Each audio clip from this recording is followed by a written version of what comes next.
এখনকার দিনে negotiation is the most important, চাকরির হোক বাজারের ক্ষেত্রেও সব জায়গায়।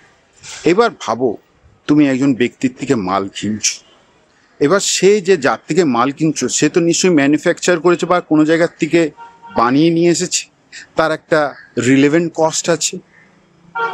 এবার এই রিলেভেন্টের কস্টের উপর মিনিমাম একটা প্রফিট লাগিয়ে তোমাকে বেচবে।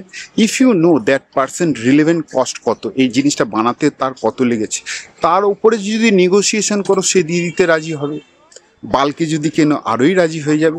এবার তুমি কিনলে ফিউচারে কি এই দামটা তুমি রিয়েলাইজ করতে পারবে, মানে বেচতে পারবে প্রফিটে নিয়ে? তার মানে সেই জায়গাটা তোমার হয়ে গেল অ্যাকসেপ্টেন্স। তুমি যদি কিনলে কিন্তু বেচতেই পারলে না ওর ওপর প্রফিট যোগ করে, তার মানে তোমার কাছে অ্যাকসেপ্টেন্স হলো না, নেগোসিয়েশন হলো না, ট্রান্সফার প্রাইজিং এখানে কাজ করবে না। In this way negotiation work.